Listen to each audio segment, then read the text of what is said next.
Okay, we'll officially begin now that we've scrambled our way here. Oh, perfect. Right, you're all set up.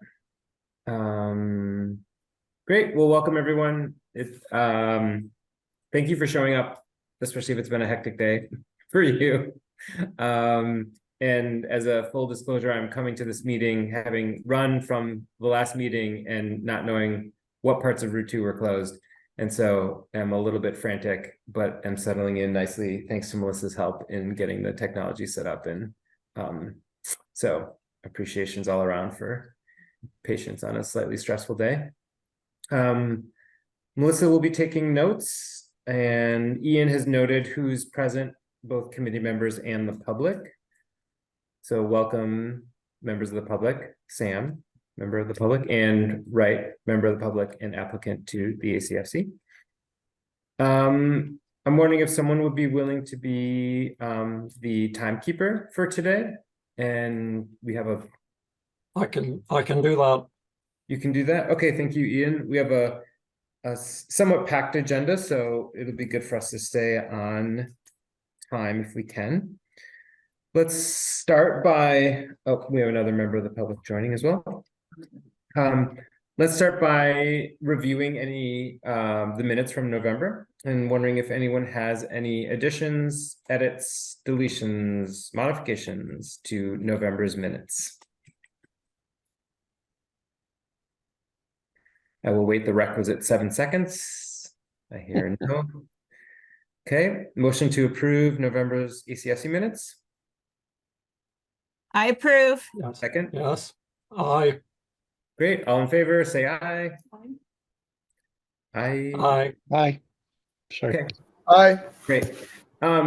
We have checked with Josh about this, and the way we have to do motions when we're hybrid is you have to state your name and say aye. And the reason why we do that is because for the recording or for people, whatever, watching, then they know who's voting what. So I think for the a unanimous vote doesn't need a roll call, I believe. Yeah. Yes, but we are voting on a couple motions today, so we'll just make sure we abide by those same rules that we've been asked to do. Are there any additions or changes to the agenda that anyone would like to make?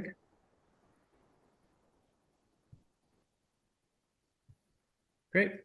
Well, before we get started, I'd like to give a warm welcome to Brad, our newest member of the Andrews Community Forest Committee. It is funny because we spent so much time on Zoom for so long, and now we've just been in person so long that it would have been really nice to welcome you in, Brad, as a group, but we're here online and that's okay. But appreciate your efforts in the past, your ongoing efforts on behalf of the community forest, and yeah, just your application to help serve on this committee. We really appreciate that. Great. No, thank you. So welcome. Definitely look forward to it. Great. We'll do a more formal party next time with popcorn and drinks for everyone.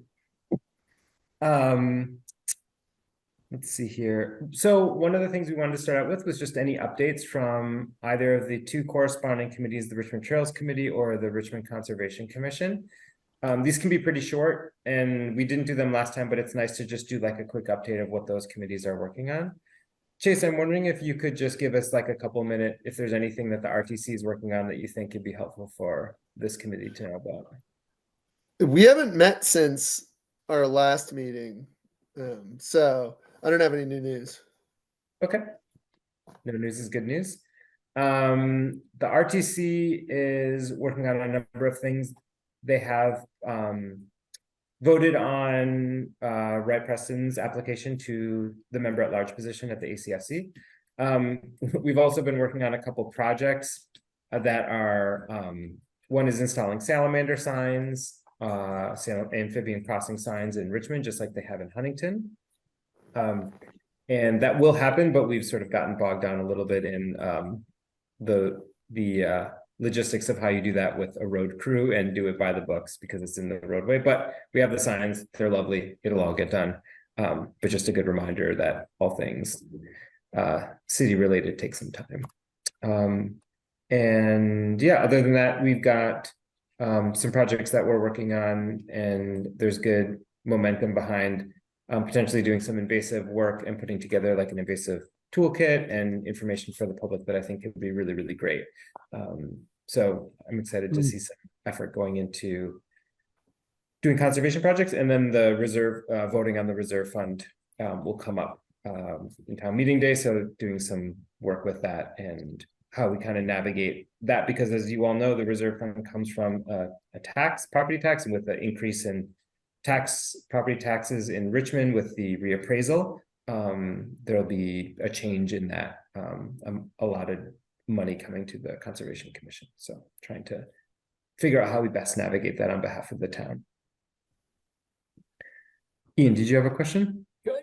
Just a quick comment that just very recently this afternoon, I got an email from Judy with a brief explanation of the vote that you took, the Conservation Commission took, relating to Wright Preston's application. So when we get to that, I could pull up her email and read it. It's very brief.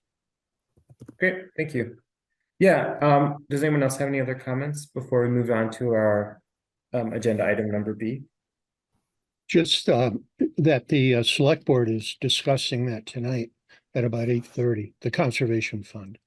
And that increase, which is, it's sort of a step, it's a built-in correction, to cover rising costs in real estate and consumer price index. So that's why it's linked to the reassessment. So every time there's a reassessment, it makes a jump.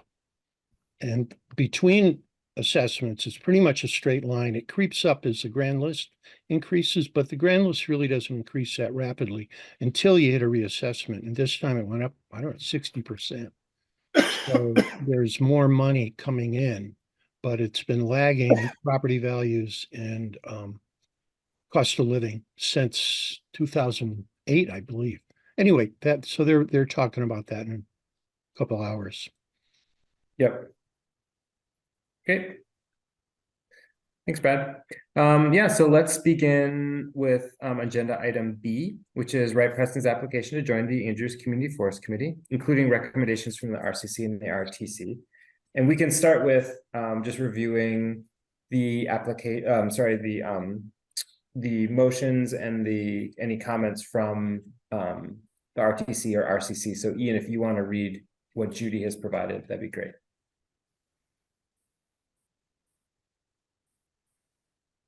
Oh, Ian, you're muted.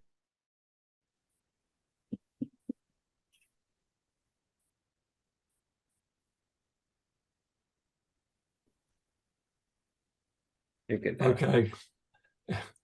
Like if I'm not on Zoom, my space bar doesn't unmute me. So I understand, as I remember, the Conservation Commission voted unanimously to recommend Wright Preston for membership of the ACFC, and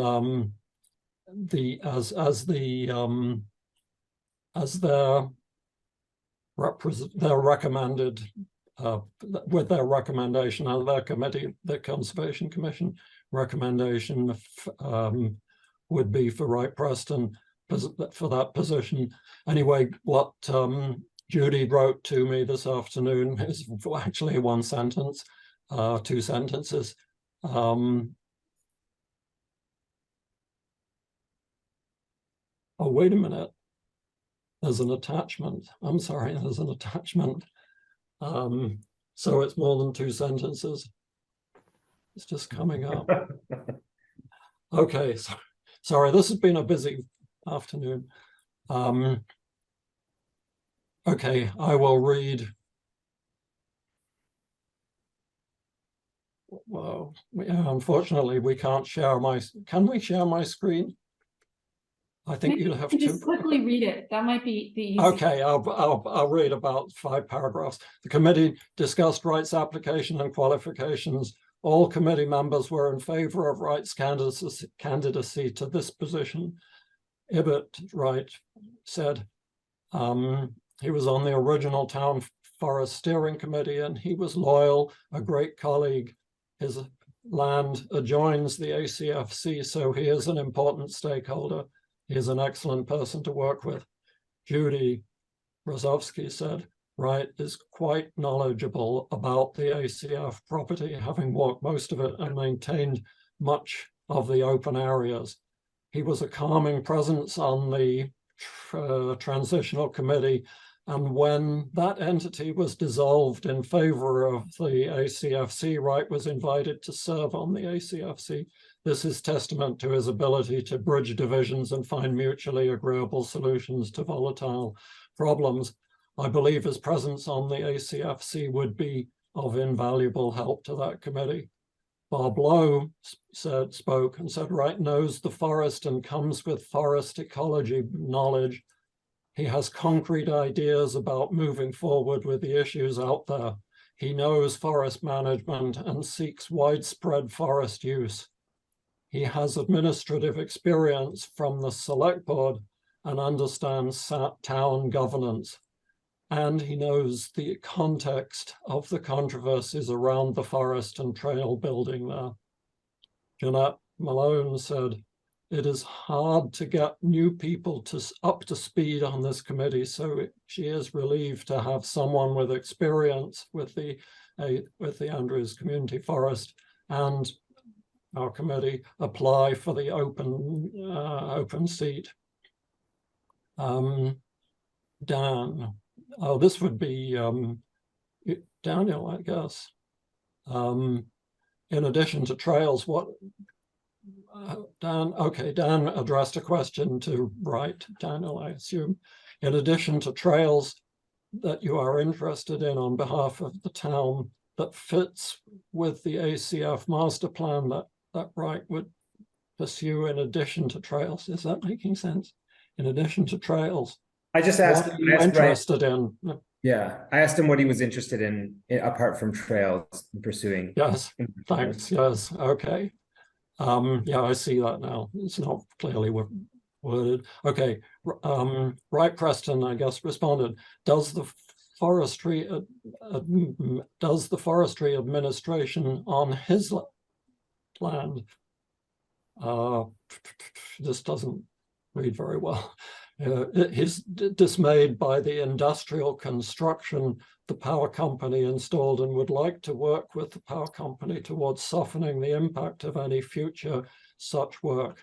The roads need to be at a municipal scale and not at a forestry scale. Wright wants a legal right-of-way, but it can have both positive and negative impacts. It does affect the parking area, which is too small. He supports all the public using the Andrews Community Forest and voted in favor of creating additional well-made trails.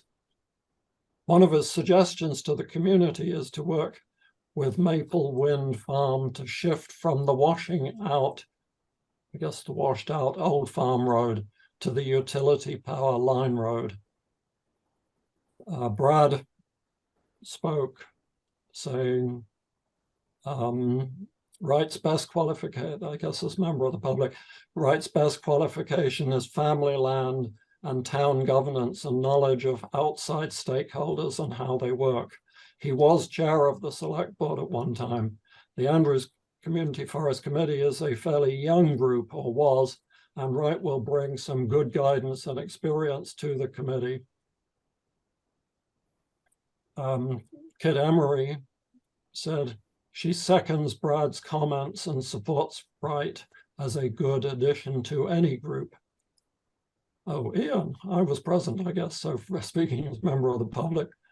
No, what I said was on behalf of the Andrews Community Forest, he appreciates Wright's application.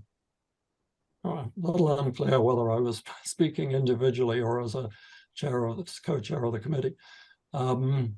Bob Galvin spoke and said, what did the Trails Committee think? Bob Lowe responded, Trails put in an opinion, though there was no obligation for either committee to say anything. Judy Rozovsky notes, Trails voted 6-0 against having Wright to be the Trails representative. on the Ian, can I interrupt for a sec? I just wonder, in the interest of time, Okay. can you maybe just summarize if there's any other salient points? I think we get the general idea. I know this is longer than I thought. Okay, Actually, let's that's the maybe- penultimate point. I think we're pretty Um, good with what I think we have a good sense of what the RCC said. That feels pretty Yeah, clear. okay, yeah. And finally, Judy made a motion to the floor to support the candidacy for ACFC committee at-large seat. Max made a motion and Jeanette seconded the motion. The Conservation Commission unanimously approved the motion. Yeah, Okay. I think we got that. Great. Yeah, Thank you. thanks for bearing with me there. Yeah. So that's great. And Chase, I wondered if you had any other information besides the vote from the RTC, or if you want to just remind us of that vote. Yeah, Wright was nice enough to come and talk, and like the folks on the Trails Committee appreciated a lot of the work around Velco, and then like we left it that everyone agreed that he probably wasn't the best person to represent the Trails Committee's agenda of and their mission of connecting trails to neighboring communities and to other trail networks. So that vote kind of reflected an acknowledgement all around that it wasn't a best fit to represent Trails Committee.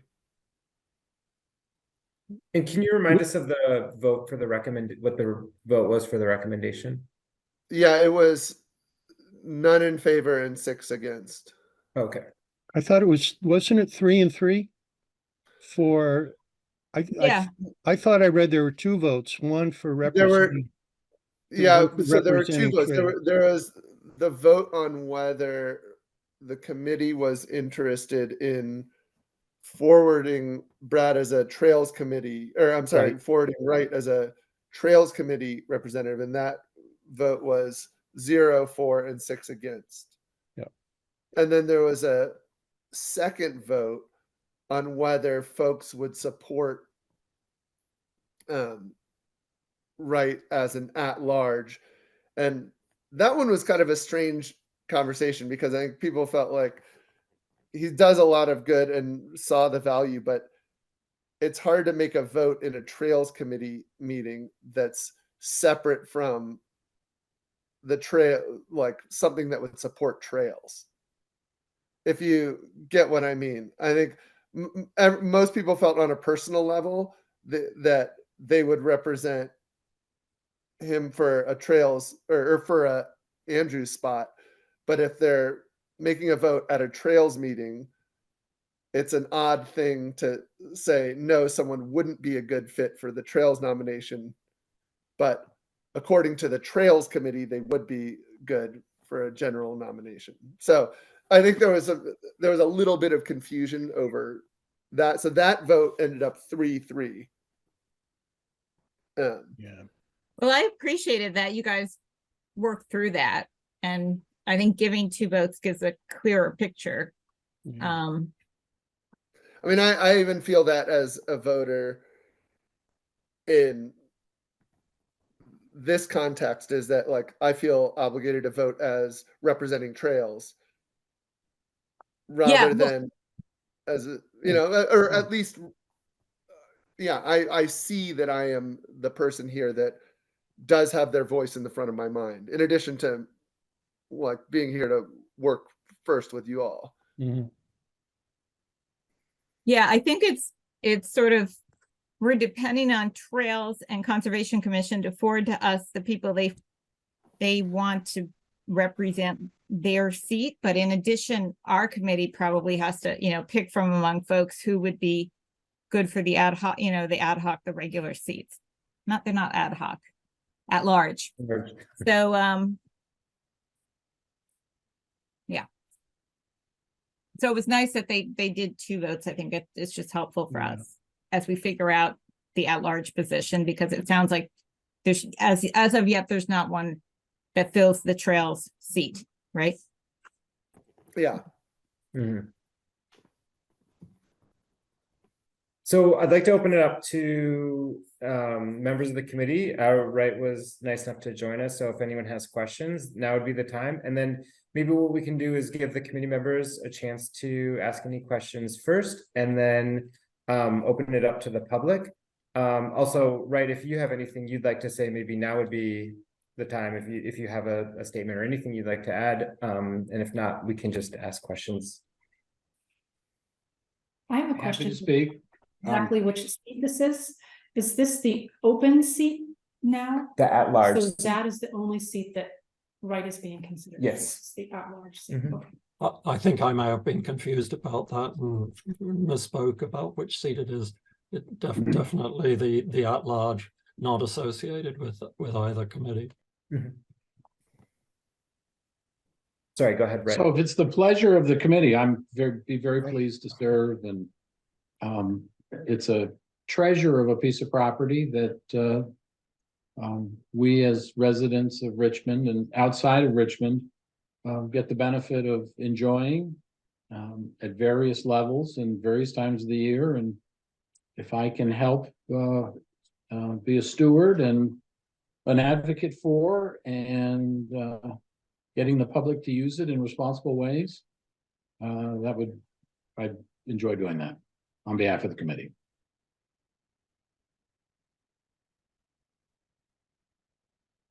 Does anyone have any questions for Wright? Anything specific about his application or work on past committees or anything? Can also open it up to the public if none of the committee members have any questions.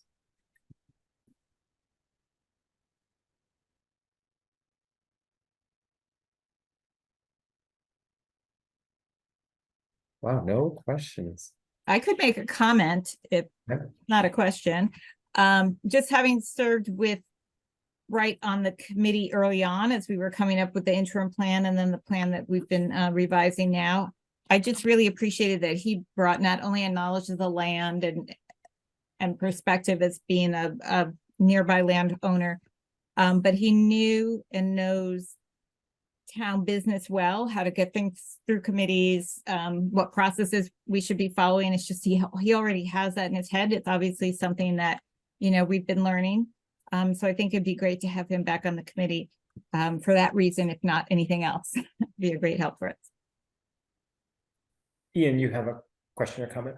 Yeah, a comment really. I've known Wright Preston for some time initially because of his interest in the Trails Committee, and he attended at least one of our meetings at the time that I was a member of that committee. So I know that Wright Preston has been engaged with conserved land and with trails and things that are pertinent to the Andrews Forest for many years. And just recently, of course, we all know that Wright Preston is taking a strong interest in the power lines and the right-of-way for the maintenance and construction of the power lines. So, you know, he's got this broad interest, engagement, and understanding of the forest. That's my comment. Okay. Go ahead, Brad. Yeah, sorry, I was groping for the hand thing. But you know, I concur with, you know, all the positive stuff we've already heard. What's impressed me, and I've known Wright 30 years now, maybe, you know, living on the same road with him and walking his land. I think one of the greatest qualifications he's got is he just as a forest manager himself. He's managing what he could tell you the exact acreage, but it's about 3 times the size of Andrews, and it even abuts Andrews. So he understands not just the forest, but also the whole forest block. And he knows foresters, he knows, you know, people at VLT, Forest and Parks. I mean, just a font of knowledge about forest management in you know, all respects. And as he says, he's, you know, very welcoming to the public on his land. It's crisscrossed by the vast trail and various logging roads. And I know people use it. As we walk up the road, we see lots of folks, you know, enjoying it. So I think he's got great qualifications. Plus the muscle memory of the committee and the formation, the initial acquisition of the forest, its conservation and development of the initial management plans. So I think it'd be a great member of the committee. Great, thank you, Brad. Mhm. I'm gonna just give us 5-second pause to see if anyone else has any other comments before we move to a motion. Call that 5 seconds. All right, so so we'll put a motion to recommend Wright Preston's application for the at-large membership to the Andrews Community Forest Committee. I think I said that right. We'll make it simple. Melissa, did you get that? Okay. And I can say so moved, because I don't know if you're allowed to put that motion out. I'm not allowed, no. Okay, I'm moving that then, the way you phrased it. Do you have a second? I second. Great, and so just to know, we're hybrid, so when you vote, just say your name and then yes or no. We don't have to do the pirate eye. Okay. Or you can if you're super into pirates. I'll let folks in maybe Zoom go first. It doesn't really make a difference, but Ian Stokes, aye. Brad Elliott, aye. Cecilia Danks, aye.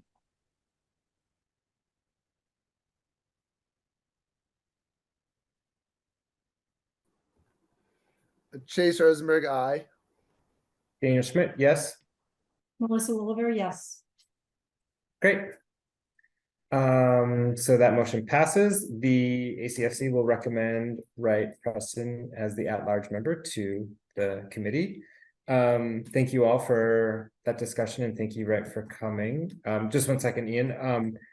We have an agenda item coming up about a potential RFP that we'd like to write with some administrative help.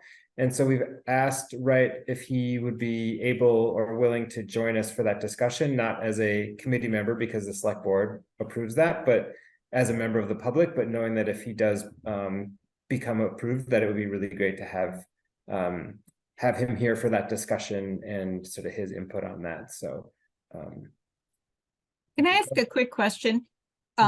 Is the select board going to consider Wright's candidacy tonight? Like, do we need to pass anything over to them in the other room right now?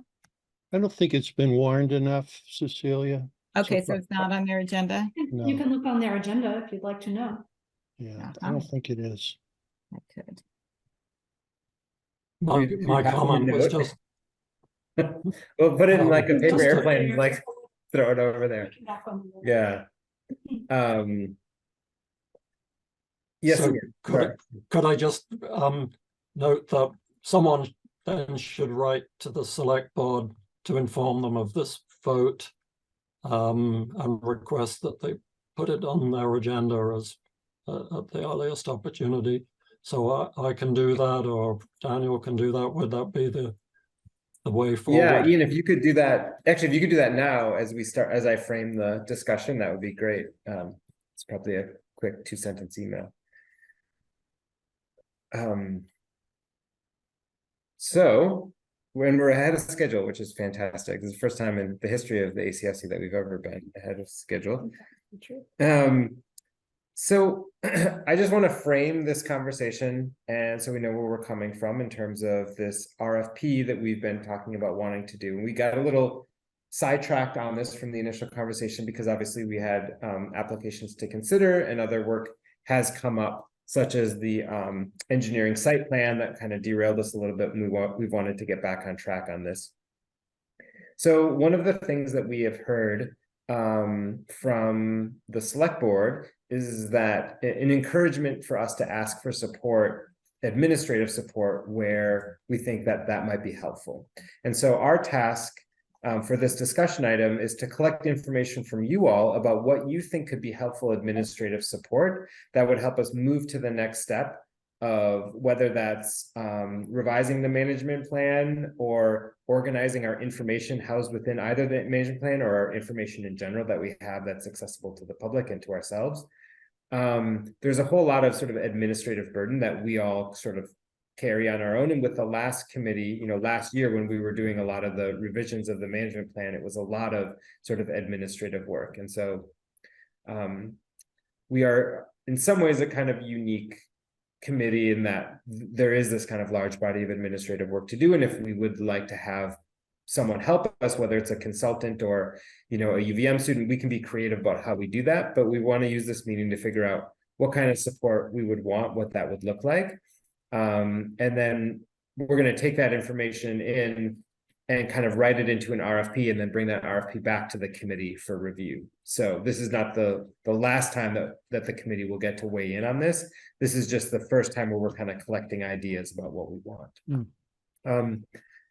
I'll just start with a couple ideas I've had and then let you all just kind of run with the discussion. And I think about not just like what would I want, but what's the need? Like, what do we actually need here? And a couple things that I'm hearing from people is, one, I'm hearing from members of the public that the information that we have isn't accessible. So it's in all sorts of places. It's confusing. If there's too much of it, there's not enough of it. We have links in all sorts of places, and it can be really, really hard to know where to go to find stuff. And so I think that administrative help, kind of collating all of our information and getting it in a usable form for the public to access, would be really useful. I also think that doing that for us as a committee would be really useful. So when we have to go back and we have to say, oh yeah, we're like thinking about this part of the easement, this was talked about here, you know, like that information is easily accessible and we're not digging through, you know, tons of links or through the Google Drive. If you didn't know, we have a whole Google Drive full of information as well, or links on the website, that it's all kind of laid out for us so we can do our work really efficiently. And then the other thing is, I know that the management plan was written with a lot of passion for what the forest could be. And it was also written using a certain template. And there's lots of ways to write a management plan. There's lots of templates you can use. And there's ways that I've found in my job that some can be more accessible and less accessible. So one of the other ways we could use administrative support is if someone could kind of help us with the templating of the management plan. So that's not creating the content, but it's like, how do we put that document in a way that is in a more usable form? There's areas of redundancy. There's areas where, like, I think we could just make it more functional for us. And that's largely, I think, a formatting, an administrative task. That's not a content task. And so we would be the ones doing the content, but we would have someone sort of help shepherd us through that process. So anyway, Ian and I had talked about those ideas, so I wanted to share them with you all, just to kind of get the juices flowing about like what that could mean. But I want to open it up to the floor if anyone has any thoughts about what they'd like to see or not see, or anything related to potential administrative help. I would like to see a new template. I think it's really hard to find things, and you sort of have to be an expert in knowing where to look. There are so many pages, and I feel like I'm getting to know it more and more, obviously. Know where, oh, I know that's on like deep in, you know, page 30 or 50 or something, but I think a new template that really like chunks bigger categories would be really helpful, and also cuts redundancy. Those two things. You know, having, I don't know if how many know my background, but I worked, God, I'm afraid we talk about a younger committee here. I've worked 50 years as basically a writer, you know, for a couple big companies at first, and then I think 40 years on my own. I'd be happy to take a stab at creating a template that might serve as a bridge to the next one, maybe to give this person an idea of what we're thinking of about, you know, accessibility and everything. And what else I would do, I was looking at the website the other day, and man, that is a mess. I can't, it's hard to figure out, you know, you jump between topics and, you know, you'll drill down on something and then it suddenly gets way broad. And I started just even sketching something out. I'd be happy before the next meeting to do something. Not that we have to adopt it, but it might, you know, kind of get the ball rolling and people thinking about, you know, better ways to do it, even better than, you know, whatever I cobble together. Yeah, what I'm sort of imagining is that a person that we engage with might offer us some template options that we don't have to come up with the template ourselves. Right. That person will present us with some ideas that will Yeah. vote for a template. Yep. Yeah, and any ideas you had, Brad, if you want to, write those down or send those. Yeah, I'll send them around. Yeah, I think it's Yeah. great what you're saying. Yeah, no content, just this is skeleton. And I think that would help a lot. I know that the management plan now it's got great information and great justification for things in there. But you've got to wade through that until you get to objectives. And I think if we kind of put ourselves in the head of people returning to that, they're not so much interested in the geological history of the forest. It's, it definitely plays into everything. I think of Walter Pullman and his layer cake analogy. But, if you just basically want to know what is the policy on this or that, it should, almost pop right out at you. So, and I think there are simple ways to do that. Yeah. So, yeah, I'll play around. I've got some sketchy stuff right now, even I could show you guys. Thanks. Cecilia, I see your hand up. Yeah, so I've been writing little notes here. So first off, I think we have to decide sort of, I think you were getting there, Daniel, what we want in the end. So when we were in a little subcommittee and Daniel actually took on a big chunk of trying to like wordsmith and deal with a lot of different pieces that were, awkward or otherwise problematic. We made a decision at that point to put a lot of things in a sort of waiting bin, and given the controversy around the trail plan, we would try to not change too much so that people could see really clearly what was being changed as we move to incorporate the trail plan, because of course the plan revision was triggered by having a trail plan that departed from what was originally envisioned. So first, I think it's appropriate now that if we're having resources and maybe a professional writer editor to work on it, maybe this is the time to pick all those things out of the bin and clean it up and have a very different kind of document. I just want to make sure we have a conscious decision to do that and a way to show people, if necessary, how things are different. So we might ask that person, if we want them to do a sort of major overhaul and pursue a different sort of template and format,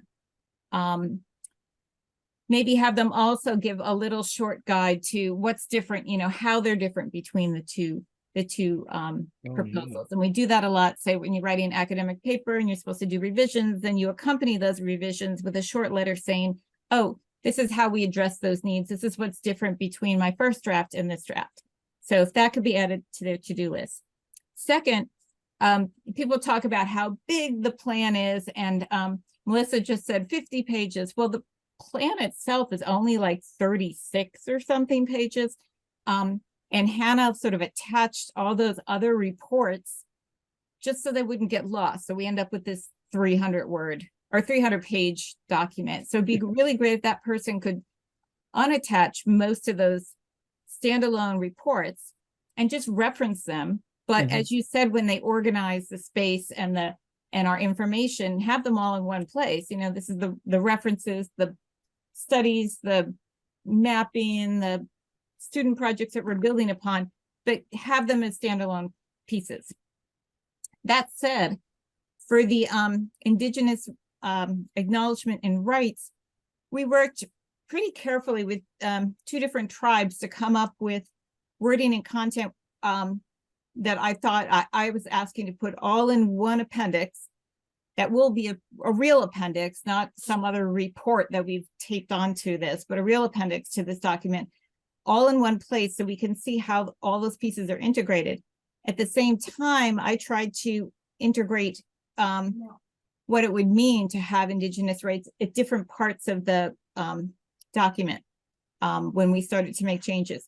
So I'd just like to make sure that we could still keep that piece intact as a, to sort of preserve the integrity and honor the work and collaboration that went into making that piece.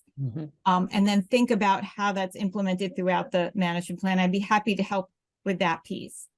So fourth, I'm almost done. Fourth is maps. We have maps, all different kinds of places. If this person could sort out and think through and with direction from us, which exact maps we want in the document. Those are another thing that's appropriate to be attached as an appendix for the document, but not all the proliferation of maps we have right now. We need to think about the ones that we want. And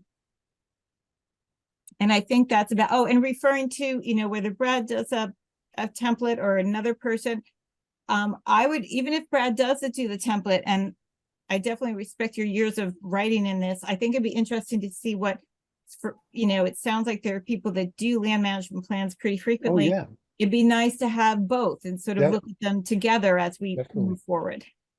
yeah. All right. Thank you for your patience, everyone. No, that was great. Thank you, Cecilia. Ian, I see you have your hand up. And I'll get to you next, Chase. It's quite a long time before my time, but in 2018, an existing management plan was created in record time, and I wanted to understand how that occurred. And my understanding is that there was some really dedicated people. Perhaps the then chair of the committee, Hannah, was one of those highly motivated people who put in an awful lot of work. So the model could be that a small group, a subcommittee, which could be members of this committee plus external people. I'm sure that's allowed. That would be one model. And if that would work, it would be, it would have appeal. The other alternative is to say we need an expert, maybe ideally someone who has already written a management plan or is very familiar with the development of management plan for a similar conserved land, ideally maybe a town forest. So the question is then, do we want a group of highly motivated people who can work as a subcommittee, or do we want to pay somebody to do it according to a contract in response to a request for a proposal? Now, I should mention that here in this context that Bob Lowe wrote, and I see that he's here, that he's online, so maybe he can come in at the appropriate time. But he wrote to me and he said, you should be doing the former. You should collect the highly motivated people who will do it for free. You don't need to spend a lot of money on a consultant who may or may not have the intimate knowledge of the Andrews Forest. Well, so those are I guess my understanding then is that there's two possibilities, and we should address both of them and go with the one that looks to be the best one. Thanks, Ian. And I mean, there's probably a third possibility, which is the both and situation where there's both a highly motivated subcommittee who works with a consultant. So, and we can consider that. I think maybe in this space, let's get our ideas out there, and then we can think about what that would look like, whether that's a subcommittee or how we do that once we've kind of like ideated all over the place. Chase, go ahead.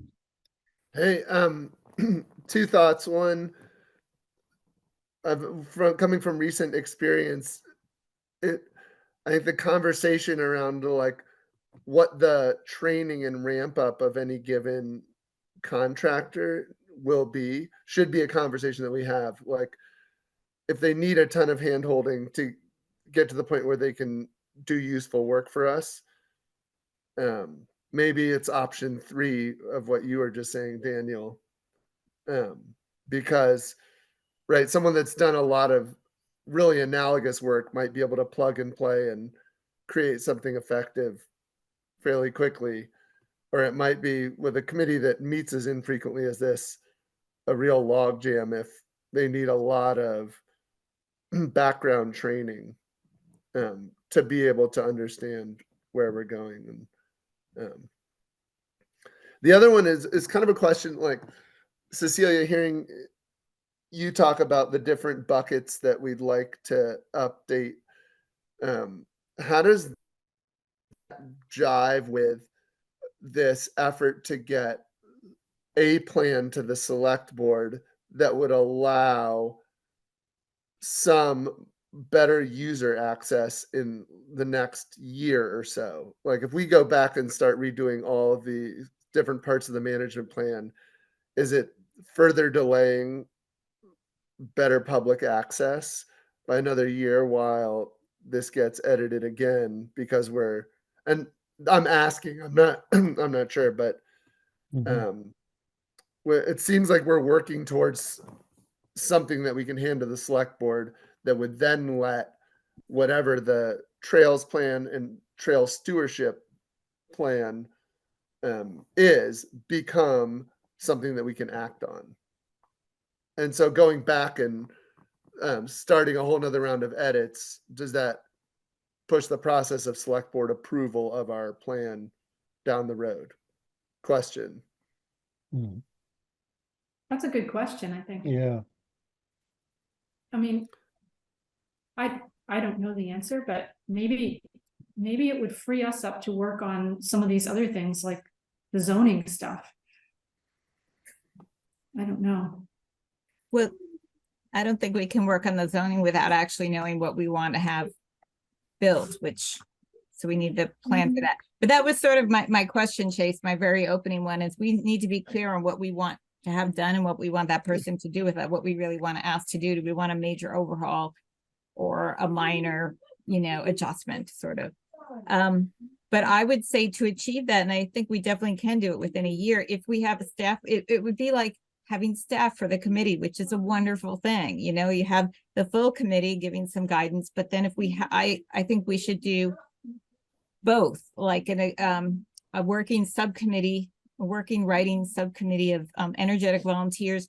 And when in my brief stint as chair, I made sure talking with folks from the town that we can have subcommittees writing that report that include people who are not on the Andrews Committee board. So that's definitely a possibility. They said that they've done it before. They gave other examples of other committees who've had writing committees, have people outside of the appointed committee. So I think we need both. And I think we need someone to help manage it all, someone who is staff to us as the full committee, and then working closely with the subcommittee. And I think even if we did a major rewrite, I think we can do it all within a year, Chase. But we should be clear on what we want when we hire someone, which is why I'm glad we're having this conversation. Maybe we don't want a major rewrite. What if we talked about this as two different phases? Because we had established a timeline that we were going to get, on which we were going to get this revised management plan to the select board with a new trail plan. And that was something that it seems worth holding to, because the work that we did this summer was all towards that goal, right? Getting this trail stewardship plan. And I think it would be ideal to get that through this winter so that we could harness some of the community energy in the spring through different volunteer groups that would actually help us get something that we could show for our effort built next summer. And then we could go back after that and do the other edits as a separate phase. I mean, do the trail planning before there's a management plan behind it. I think that was one of the big stumbling block. It's cart before the horse. I would think we need a management plan with clear policy, clear words, easily indexed. Get that past the select board and get them to bless, the theory of the thing, and then start drawing lines on maps. Otherwise, it's premature. I mean, you don't want to back into this thing, which is what had been happening, I think you got to start, you come up with what is going to be a good plan for the forest and for the people and the citizens, and then get the sign off on that. And maybe we can divide this, break it up into bite-sized pieces, because right now it does sound kind of overwhelming the way it's being described, but get that down first and then worry about the trail plan. And so Well, I'm not sure, Brad, have you seen the trail stewardship doc that we put together this Yeah, summer? yeah, I have some questions on that, but it's pretty sketchy though, right now. It didn't go into, as I recall, it was pretty much it's more on the trails themselves than impact on forests, how a trail would be located to have, the least ecological impact or a reasonable impact. But there seem to be some holes in it. Maybe I haven't seen the latest too, so I don't know. I see you have your hand up. Real quickly, I think I agree with both of you right now in the sense of once we get into it, we may see, oh, there's some bigger cans of worms. We may end up doing what we did in this last round of trying to do revision, saying here's a bunch of things we'll just put on the side while we work through revision enough to integrate the trail plan with the objectives. But to that the point, the whole reason it called for triggering a plan revision if there is a substantially different trail plan was because at that time we really thought we had a good plan, overall management plan that met a lot of different needs, and we felt if things change that would depart significantly from that trail plan, then that meant that maybe management objectives are changing, maybe there's new information, that any of those things would require a plan revision. So we can't move ahead just with the trail plan and the trail stewardship plan. We do have to look at the management plan, but there may be pieces, as we found before when we dug into it, that's like would be time consuming, but we don't necessarily have to do that in order to revisit and revise the plan enough to figure out how to integrate the trail plan. Does that make sense? Yeah, I mean, I agree with that, and I think that I appreciate a very robust process, and I also appreciate just kind of getting things done. That's why I work for BYCC. I like just you get a bunch of people, you get some stuff done. It feels really great. I think it would be interesting for this committee to look through the new trail plan and provide comments on that.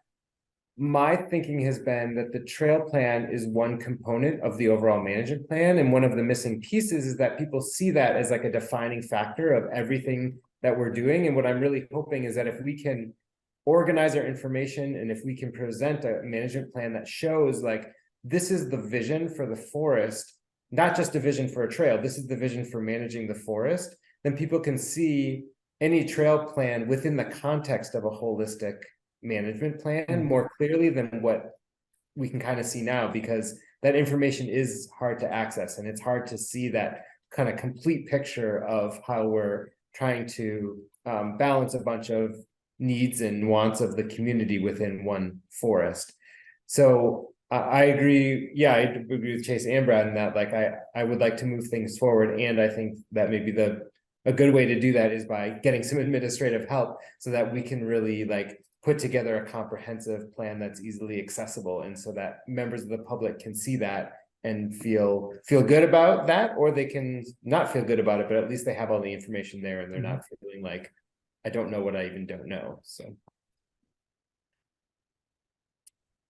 Julian, I just want to out this summer is that we haven't revisited that in a couple of meetings, but we had sketched out kind of a step-by-step, which I'm sure new members were not. Well, I guess you guys were at a lot of the meetings, right? I don't know if you were there throughout the summer, Brad. I think you were, but are we proposing kind of tossing that out? You mean the timeline that we set?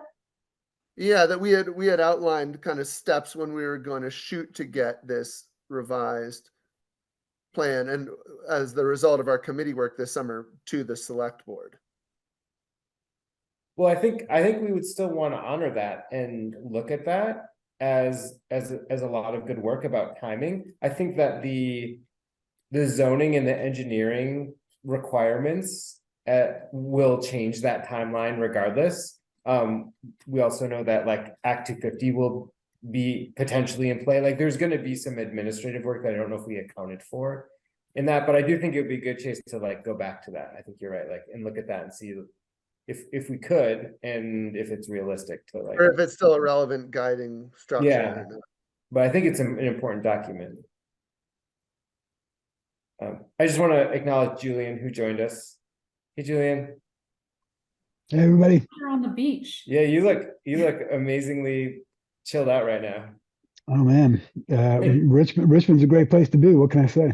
The Winooski is just looking big in the background. Looking big in the foreground too. Ian, you have your hand up. Yeah, I think what's something that's emerging here, as I understand it, is there's maybe a fundamental question whether the Arrowwood Trails plan is indeed the definitive plan. Is it acceptable to this committee, and is it and I think I view it as a proposal. They were asked to make a proposal, they made a plan, they made a proposal, but the committee isn't obliged to accept it. And the other question, which I think clearly arose as I was observing the committee before I was a member of it, was the question whether the public likes it. There were a lot of opinions obviously raised about whether it was an appropriate trails plan for the forest. So, it seems that we really do need to get to grips with that, and something that the Arrowwood plan omitted was addressing the zoning regulations for Richmond. I don't think they were ever mentioned or ever addressed, and thanks to Melissa especially for raising that question recently. I wasn't even the first person that raised it. I just looked into it. So well, okay, well, followed through anyway with meetings with meetings with Tyler and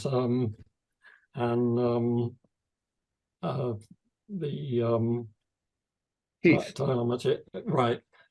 So anyway, I think if one looking at the trails plan relative to the topography, there are some real questions about whether the trails plan is compatible with zoning regulations. So overall, I don't think we can accept the Arrowwood plan as a done deal, as a realistic objective. It has to be questioned, especially in the light of zoning regulations.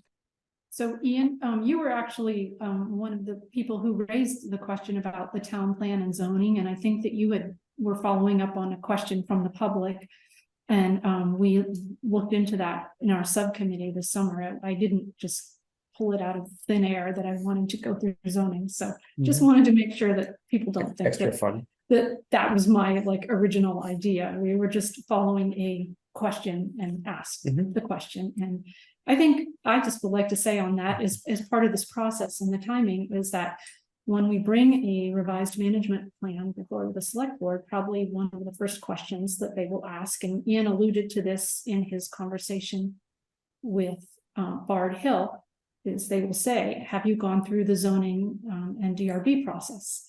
So it doesn't really make any sense to not start that at some point in this timeline. Yep.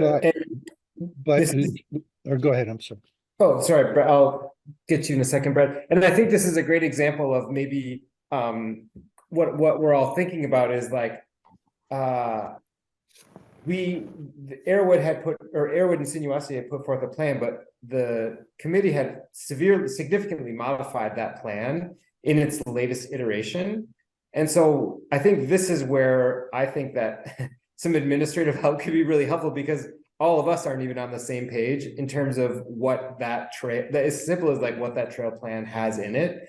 And so I think if we can make a process by which that information is just more accessible to folks, and I think we have to as a committee sit down with the newest iteration of that plan from the last committee and say, okay, let's take a look at this. But I think a good place to start would be if that information was really accessible to folks so that, we could talk about it and just kind of know what the latest iteration was.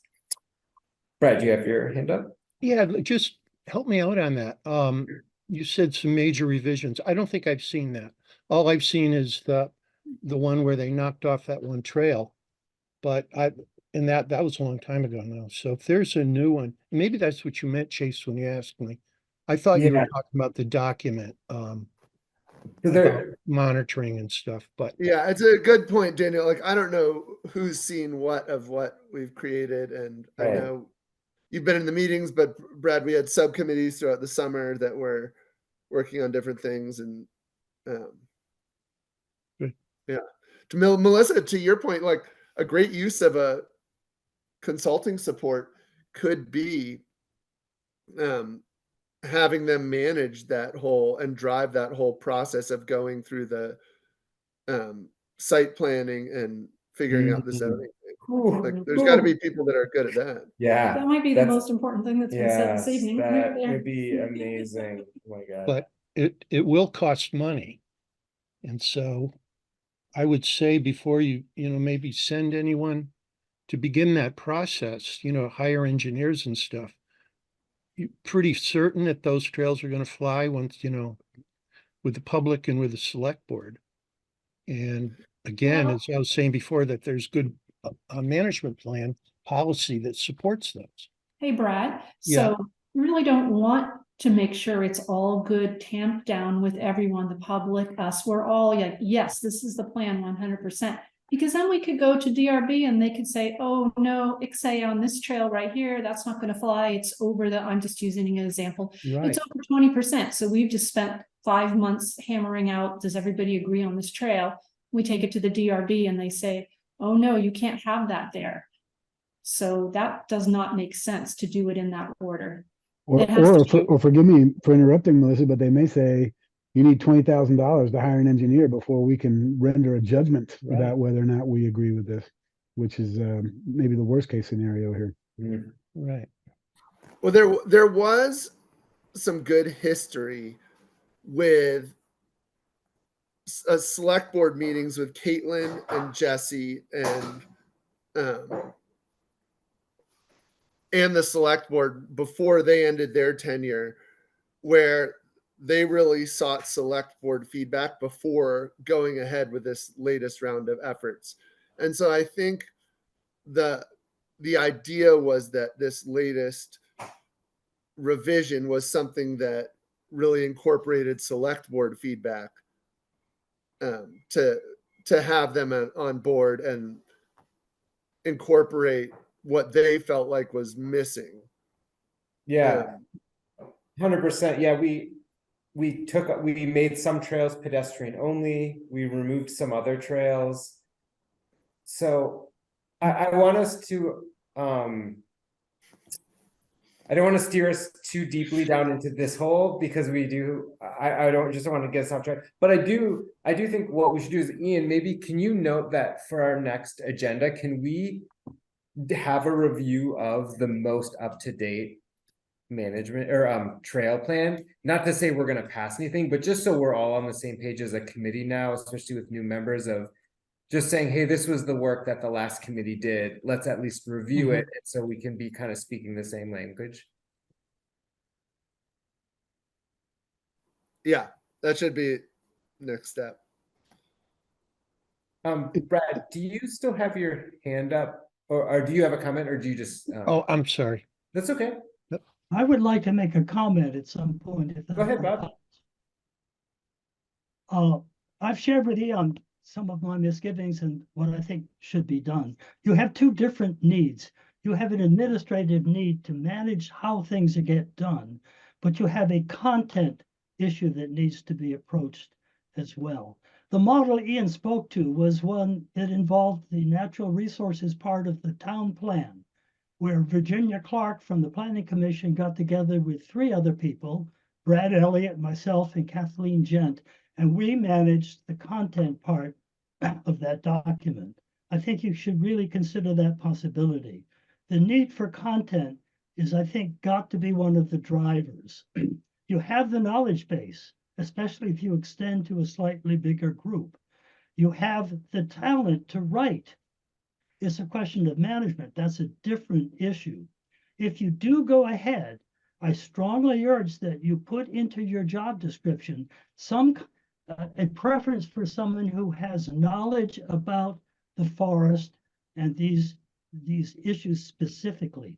I also would recommend that you ask the community, if out there, the Richmond Master Naturalists, who I don't believe you've contacted, the Field Naturalist Program that Cecilia knows all about, for people who come to the table with the kind of database and knowledge base that I think you need. So if you go, be very careful for what you're doing. My preference is to have a subcommittee, 1 or 2 of you, plus committee people at large, as we did for the Natural Resources Committee. You pool the community to see if there's interest in doing that. You will also need a manager of these things, and your job description should be tailored towards that as opposed to the content issues. I think I said more than I perhaps should have, but that's where I'm coming from. I would be very conscious and very careful not to have this blow up in your face because of how you actually approach it. Thanks, Bob. I want to just save a little space for folks whose voices haven't been as strong in the conversation, and I want to open up to Wright. I know you've been patiently listening, but I just want to make a space if you had any comments you wanted to add to this. Thank you. I'm catching up, and I'm probably going to reserve comments for later meetings. And I do want to see a timeline, because things just tend to slide almost year after year. So if we could create a timeline where there's something before the select board and the public,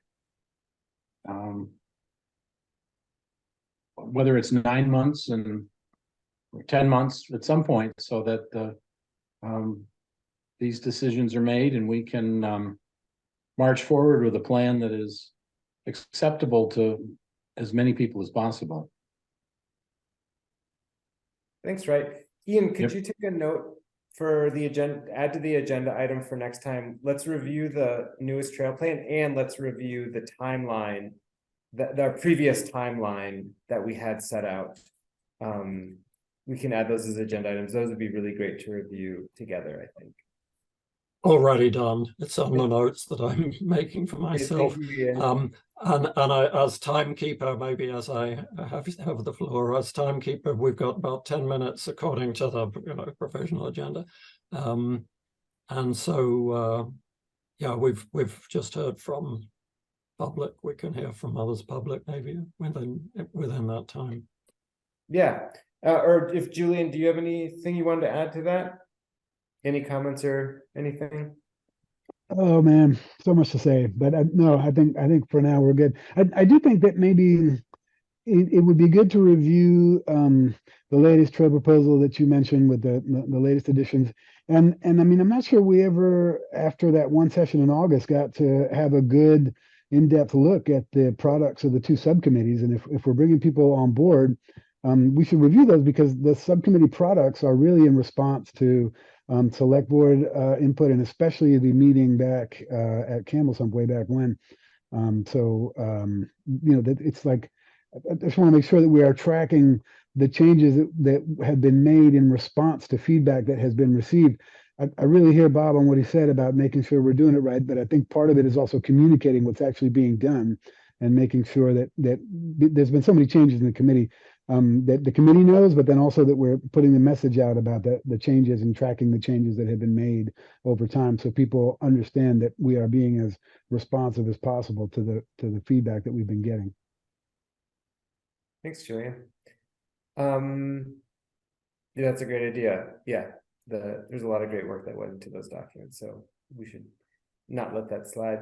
I want to open it up to the public.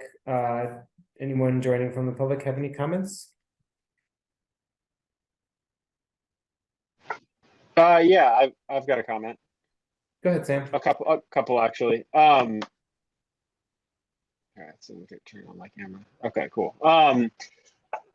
One, it seems like there could be some organization of some of these materials without changing anything. Like it seems like that's an easy way to get started.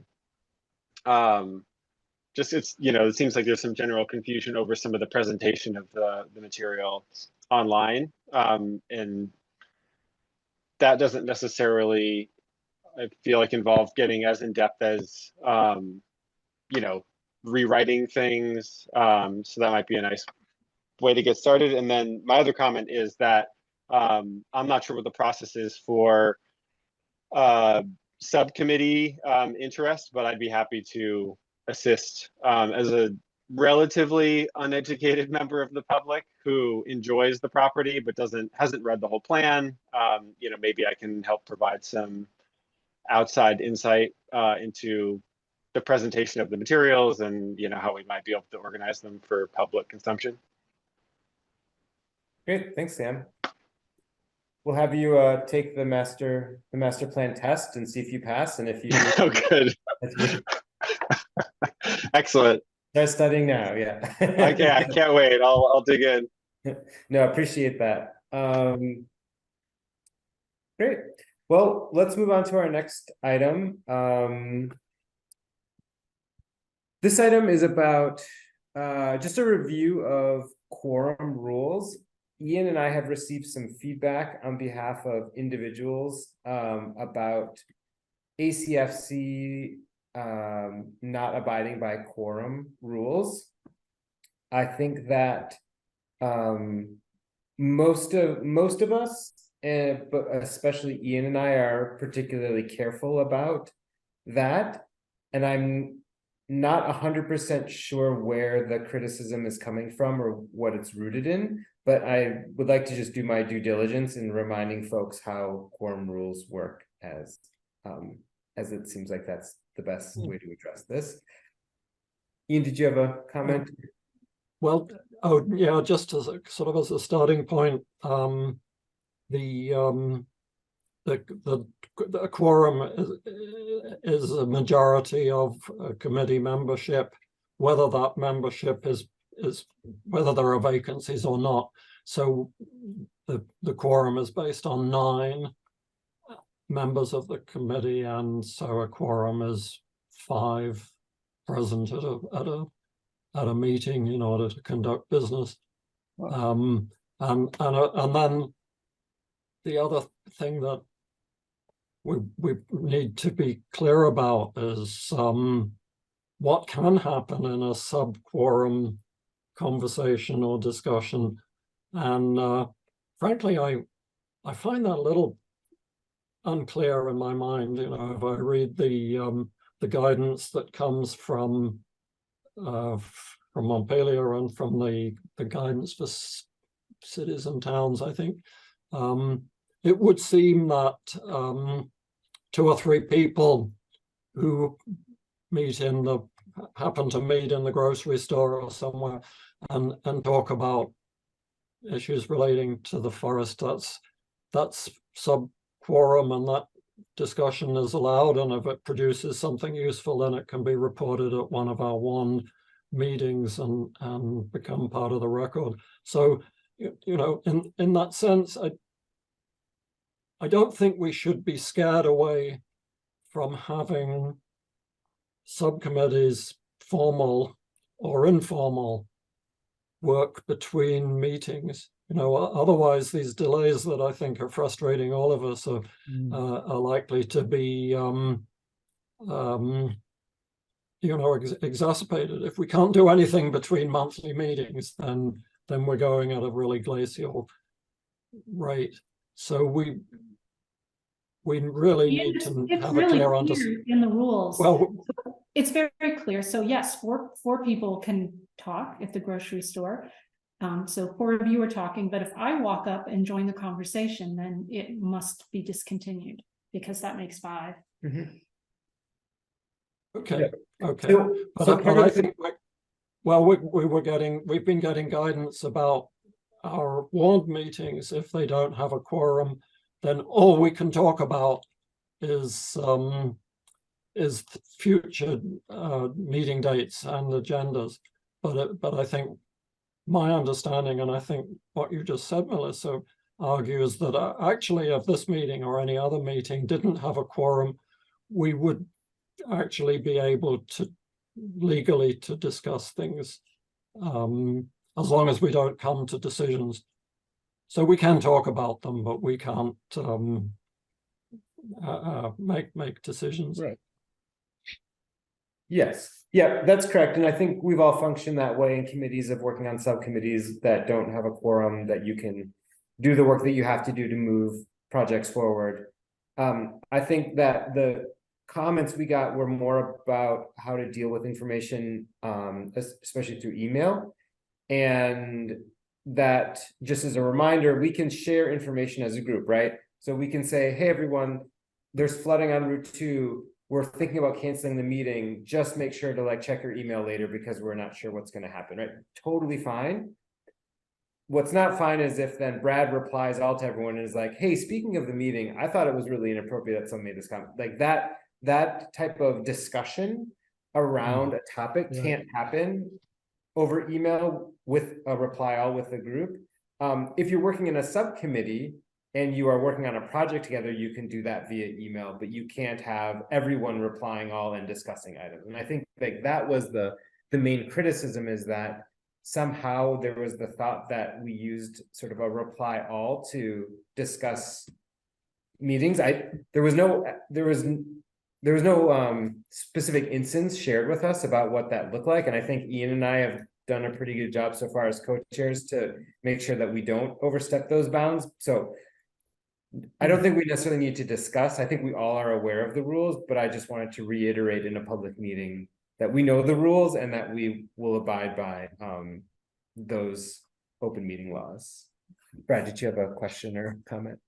Yeah, I mean, I haven't seen you guys, from my viewpoint, stray from any of that, so I wouldn't worry. But you did raise one question though, like say between meetings. So a while ago I said, I'll put together a template for the web page, just reorganize, reshuffle that around. So would it be okay then if I shared that with the whole committee? As long as I could, it definitely has to go in the packet, because we're going to discuss it. But just as a document of interest of, something we're talking about, can that be shared between meetings, or do I have to wait till a So you meeting? can share it, but I can't hit reply all and say, Brad, I think you need to change line 4, 5, and 6. So yeah, no discussion, just sharing. Okay, cool. That's good. Yep. So this is going to lead into our next discussion item, which is, in addition to that criticism, both Jafer and Bart Hill as individuals offered some process and procedure suggestions to Ian and I via a few different formats. I think Ian, did you talk to Bart on the phone? Yeah, this started, I think, because Bart called me. He initiated the call and raised the 4 points, which I summarized and sent to everyone, I believe. Yeah, sent to everyone. And it's in the packet too, my summary of that conversation.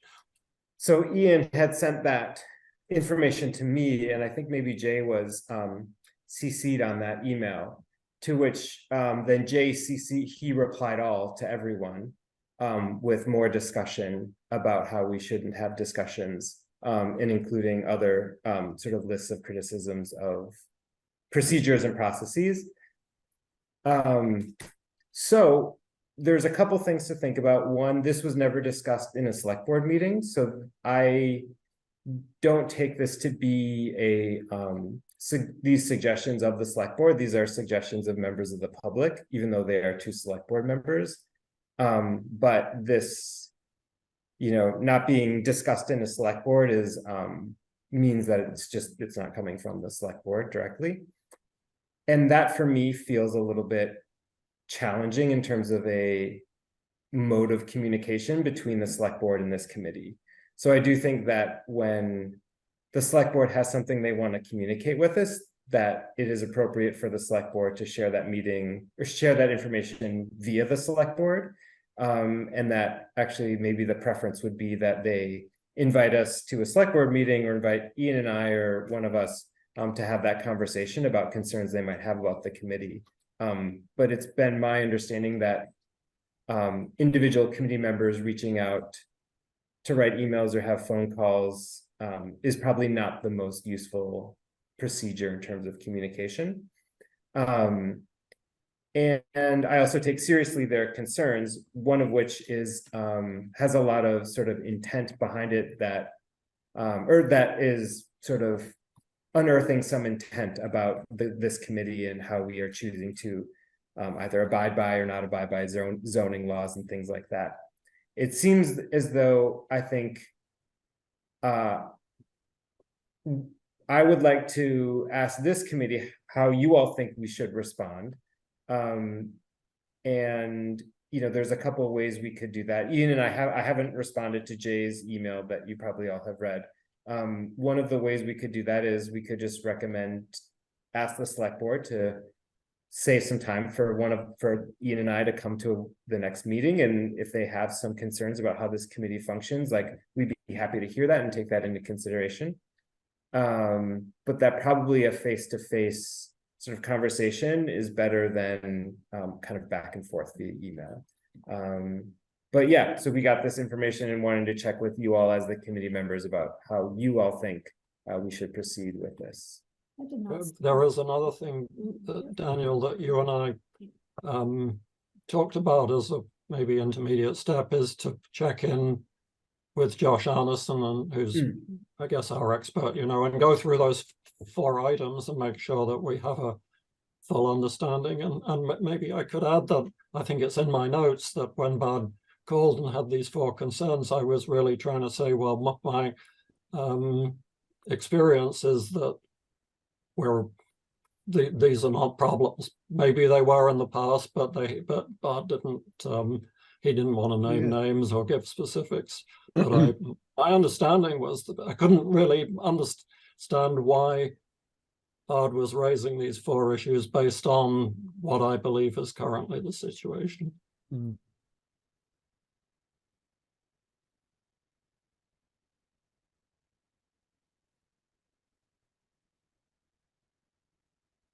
Did folks have a chance to read those emails and Quickly, yeah. Yeah, I think one of the things that I found a little bit hard to swallow was, especially when it came to the zoning and the fact that, there was this sort of assumption that we were trying to not go by Richmond zoning laws by talking to other towns about what they've done in terms of trail development. And it almost feels like it is the charge of this committee to do our due diligence when faced with a task. And if that means we ask other towns or other organizations how they've functioned to get all the information that we can, that is us doing our job. That's not us trying to go against Richmond rules and regulations. And so I sort of felt maybe a little bit slighted there, because it felt like we were doing extra work to make sure that we were doing right by Richmond taxpayers who might have to pay for an engineering plan and all this administrative work. So we should talk to other towns and see what they're doing, and not just say, oh, that's what you want us to do. Okay, like, we'll start doing it. But we're kind of doing right by the process and by people who are going to pay for it. It is also a valid question, like, is there any precedent for an engineering site plan for a trail? It's in the rules. I think I read it as they're just saying it's a waste of time to, go outside. I mean, it's our rule. It's in the zoning regs. So maybe they didn't understand why, there was a conversation about, what other towns are doing. They're saying it's our town, it's ours. This is it. And you can, go to the planning commission and start there and try to, change things or question things, try to get a better understanding, excuse me, of the motivation, behind, a particular regulation. But I think they were just saying, it's just a reminder, go with, that's the rules, the rule here. I wouldn't worry too much about it, but I know it's a friendly enough tone, but I don't know. I can see though, Daniel, why you maybe not took issue with it, but it might have, struck a awkward or wrong chord with you. So. Yeah, I thought the tone wasn't necessarily that friendly. It was more chiding, and I saw what we were just trying to do is get a handle around something that we didn't realize was an issue before. Yeah. And like Daniel says, okay, how does this work? How do other people do it? I mean, that it's the single most common thing in all of my research at like town forest and community land management organizations. They always want to know what their neighbors are doing. So they're almost more interested in this lateral experience sharing than going up and down the line. It's also coming out pretty late in the process where we're 5 years in, and it's a new wrinkle. Right. Right. So we're trying to get a handle around it. The next question though is Daniel's is like, okay, how do we respond to them? And I don't know what to say. Yep, we got it. We're getting our head around it now. Thanks. I'm not sure how we want to respond in a way that helps advance everything we're trying to do. Yeah, I think you're right, Cecilia. I completely agree with you, and I wouldn't also foreclose the possibility of getting further advice from other committees in other towns in the future either. I mean, I think it's a very natural thing. I mean, we don't live in a vacuum. We don't live in an isolated place, and this is we're all trying to get it right, and it's a hot process, and we want to make sure we're doing the best we can, as Daniel said. So I'd be on board with responding in the way Cecilia says, so long as it didn't mean that there was some sort of banishment on or ban on talking to other towns about how they've solved similar problems.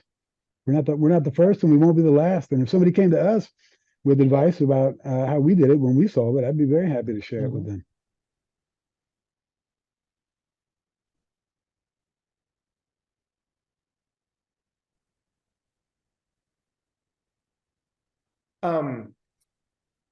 Yeah, I think I'm just going back to Jay's email and I'm just noting the sort of like the tone of it and feeling as though it sounds to me that he's frustrated or annoyed or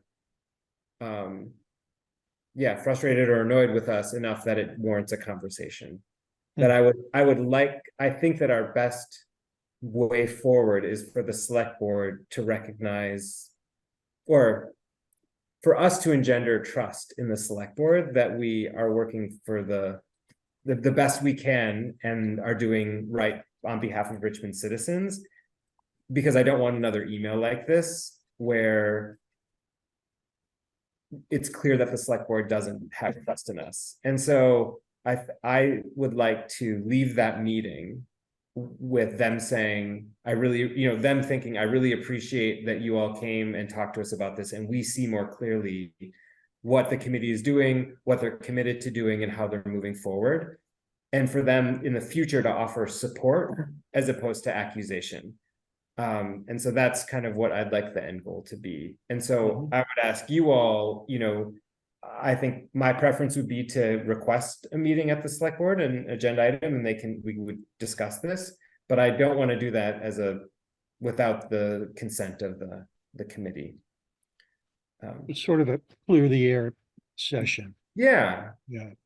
Julian, do you have a comment, question? Yeah, well, last time we had a clear the air session with the select board. That's exactly what we had agreed to, is that we would meet in person and talk about stuff face to face, because of the toxicity of the email and how easy it is to read a tone, good or bad, that one may or may not have intended, and the offense that can be taken on something like that. And I mean, we lost a great chair and some valuable members because of some toxic email traffic before, and so we agreed that we were going to have a more direct form of communication. So I wholeheartedly support your movement there, Daniel, to go and have a face-to-face conversation, and maybe with a little reminder that since we already agreed that was the best way to do that, we should do that.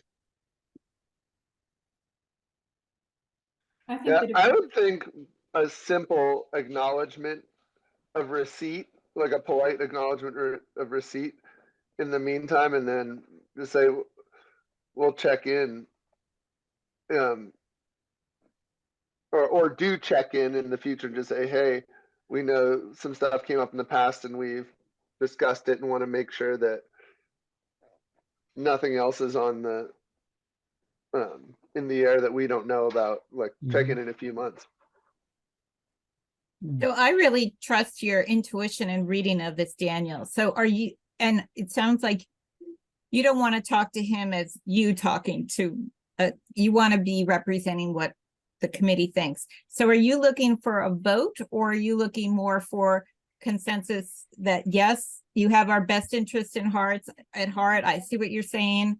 I agree with your strategy. Go for it. Or would you like a vote of us to do that?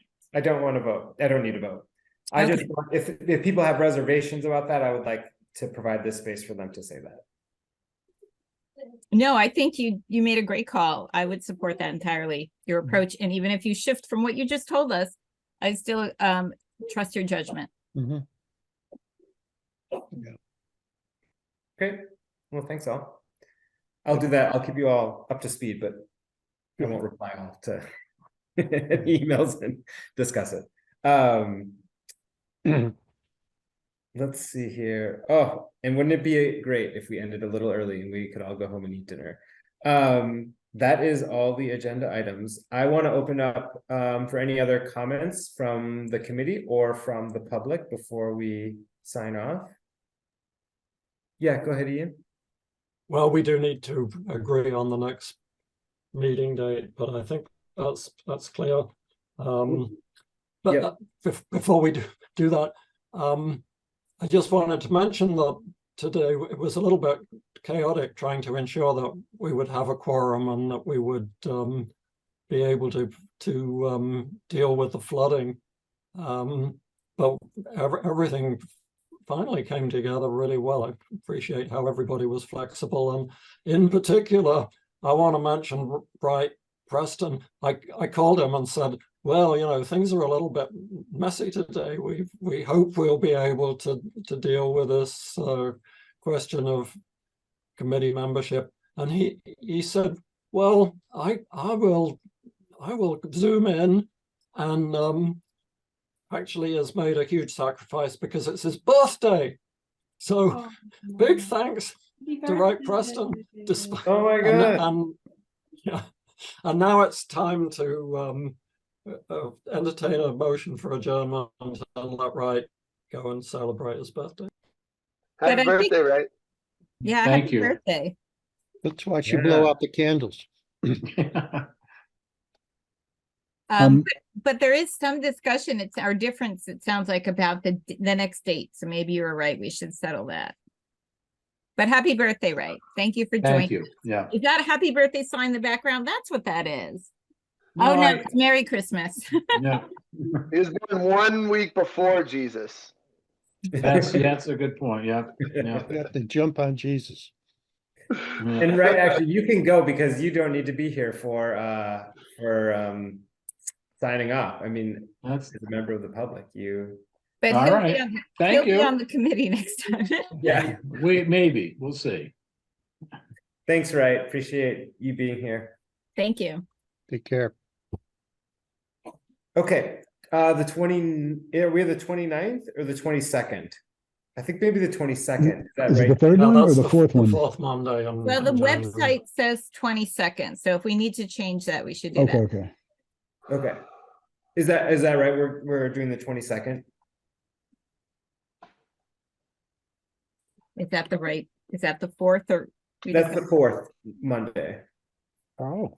Yeah, I think we decide on the 4th rather than the last. Yeah, that's what we did. Yeah. Oh. That's what. Okay. That's also what's reflected on the website. It says meets the 4th Monday.